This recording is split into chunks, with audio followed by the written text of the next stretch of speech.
right. Hi, how you doing? Good, how are you? My name is Mr. Akbar, and I'm your healthcare provider for the day. Okay. I was asked to complete a head-to-toe assessment from the neck up. Okay? Okay. What's your name? Brittany. Brittany. It's a pleasure. Nice to All meet you. right. So, before I begin, do you have any pain or discomfort right now? Mm-mm. All right. Suffering from any congestion, any kind of illness, anything that's abnormal, out of the usual? I have seasonal allergies, but I'm pretty okay with them right now. Okay. So from that standpoint, if anything either hurts you or if you feel uncomfortable, please just let me know, and then we'll make adjustments. Okay? All right. So I wash my hands. I introduce myself. I told the patient what I'm about to do, and now I'm about to proceed. Okay? All right. So one last thing, ma'am. During this assessment, I'm going to need to touch your face or a body part. Would that be a problem? No. Okay. You always got to warn them what's going to happen, okay? Trust me, I've had bad experiences. So don't just touch on somebody. You're impeding on their space, okay? So first thing I'm going to do is I'm going to take a good look, okay? Now, one thing I want to stress right before at the very beginning is that you don't necessarily have to do what I'm about to do in this order. Or it could be, some things can be slightly out of order, okay? I'm gonna try to go down this order just so you can see what it looks like. But somebody might start with the ears first and then the eyes, okay? Whatever's more comfortable with you. I know for me, whenever I look at somebody, all right, I wanna start off with looking at the full picture, say? So I'm looking at skin, I'm looking at symmetry, okay? I'm looking at if she has any type of identifying marks and so forth. So right now, Ms. Brittany, eyes are symmetrical, nose looks pretty symmetrical, mouth, ears, there's no hanging ears, okay? Which might be a marker for certain conditions, okay? Some Down syndrome, but obviously she doesn't have Down syndrome, but it could be some other cardiac issues and so forth, okay? So we don't have that scenario here, but that's something that you'll be looking out for, all right? And so the next thing I'm gonna do is look at my list right here and color, okay? She's not flush. She looks like she's well rested. She has her natural tone in terms of her face versus her neck. Her arms looks about the same. There's no wide disparity, okay, in its looks. Drainage. If I'm looking at her left and then her right, I don't see any drainage from the ears, none from the eyes. She says she has some allergies, so she could technically have some drainage from the nose, but she doesn't have any at this point. Obviously nothing from the mouth, okay? So those are things I would note, all right, just from my inspection with my eyes, okay? Going from there, I want to inspect some of the sinuses, okay? So typically if somebody has a sinus infection or has congested, the sinuses are congested, when I palpate on the sinuses, they'll tend to feel a little discomfort, okay? I'm not going to necessarily say pain, but discomfort. So I'll take my hands here, okay, ma'am? So what I'm about to do is I'm about to touch on right above your eyebrows, your sinuses up here, okay? Lightly palpate, ask her does she have any discomfort, and right below the orbitals, here, and here. Do you feel any different? Any abnormal Nope. signs? Okay. And then I'm gonna look at the ears. Okay. Looking at both her right and her left ear. Any marks, identifying marks, tattoos. And in this day and age, a lot of tattoos on the skin, earrings, If so, what type of earrings? Are they clip-ons? Are there earrings that have holes? And then, if so, how many holes? So she has, looks like 3 in one ear and 4 in the left ear, of which she has two studs in the left ear and then 1 in the right. Okay. Yes. You don't have to write this down, do you? When you're searching through it. Well, when you're examining her, you don't have to write what you find down. In terms of the ears and stuff? Yeah, like moles, ear holes, I mean, and as you everything. go. Yeah. Typically not, unless it's like something that's like very abnormal. All right. But what I'm doing for you is I'm just speaking out when I'm Okay. observing. So you'll see like, okay, well, I noticed she have a couple of earrings here and there, or I noticed she had some people have tattoos on their neck.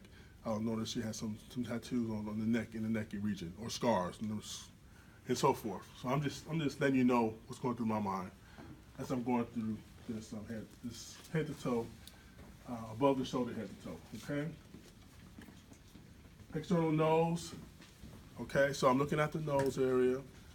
I'm looking for.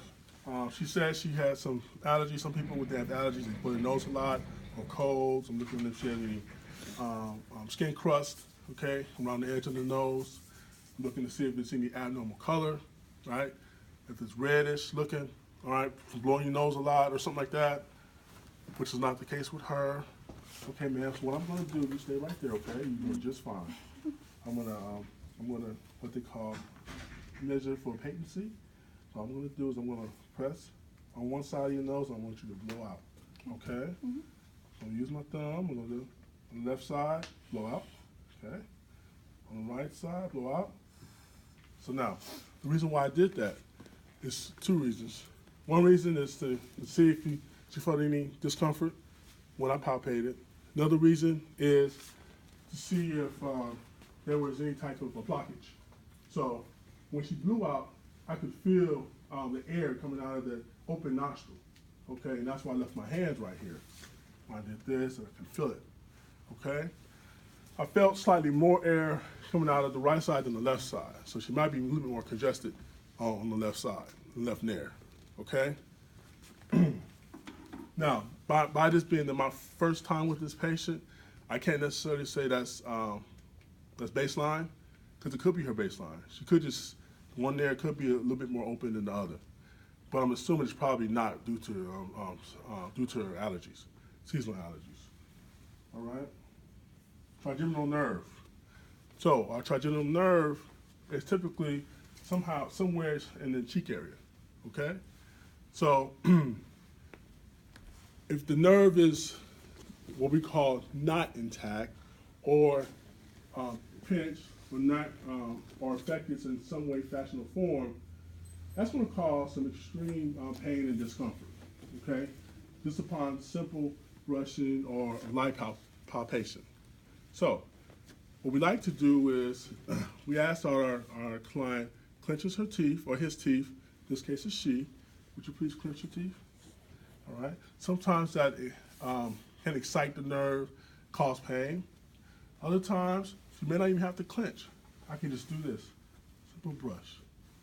Okay, the other finger. Or a swab. A gauze. And it'll cause extreme pain. Did you have any pain on either side, ma'am? No. Okay. Thank you so very much. And from there, facial nerves. All right. So what number is cranial nerve? Somebody that's new, not in my class. Cranial nerve what? What's facial nerve? Not in my class. Somebody's in another class, Miss Van Hook's class. Ramila. Yes. What is the cranial nerve? What is designated facial nerve? 5. No, that's trigeminal nerve. 7. Yes, cranial nerve 7. Okay, it's facial nerve. So there's a lot that you will experience your physicians doing to measure grossly intact cranial nerve 7. We're only asking you a few of those spots, of those measurements, and those are have you smile. Now, when I ask her to smile, I'm looking for a symmetrical smile, okay? Sometimes with the smile is it's not symmetrical, it's higher, one side's higher than the other, that's abnormal. There's something going on with that musculature, okay? Maybe due to a stroke or something along those lines. I would also ask her to puff out her cheeks without blowing out.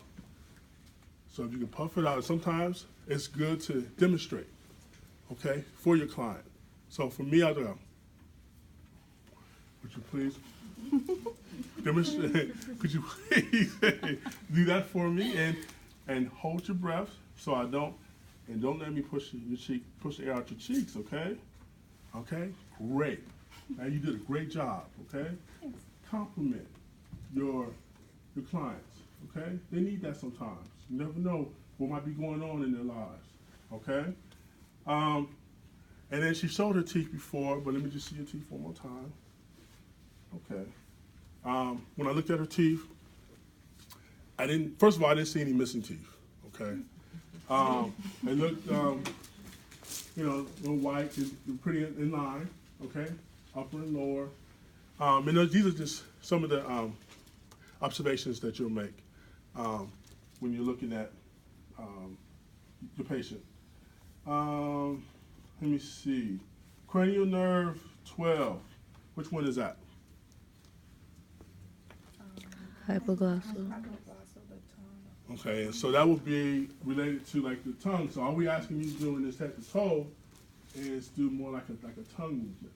Okay? So, getting back to my patient, my client. So Miss Brittany, would you please move your tongue and I'll demonstrate first.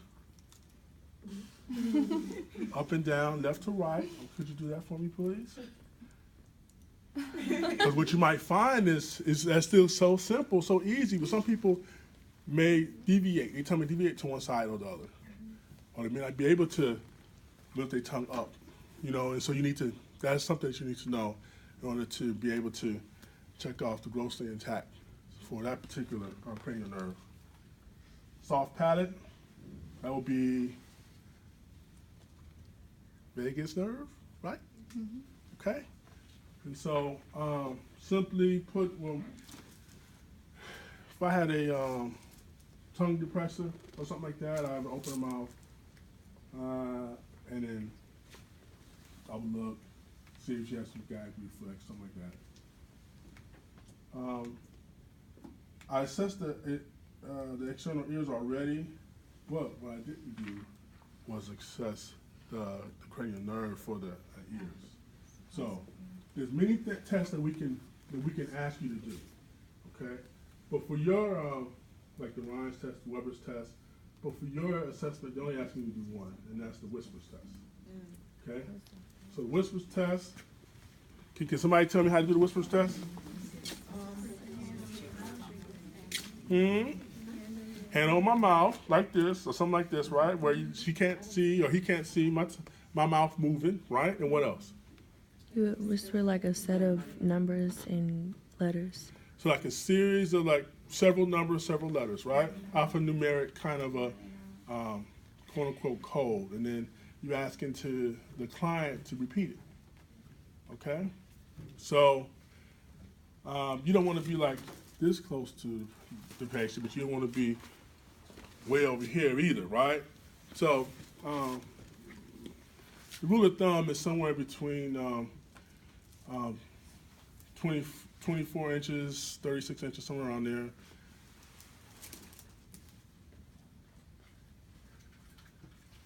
One, two, three, A, B, C. Yeah, and if they can repeat it, and then that's good. You go on the other side and you do the same thing. Okay? It's the Whispers test. Now, and the reason why you would do it on the other side is because what if they have hard of hearing on one side? Mm-hmm. But what if they don't even know it? Some people don't even know one side is compromised versus the other. Or what if she has impacted cerumen? All right? Earwax. Okay? And so they may be causing causing her not to hear low frequency sound.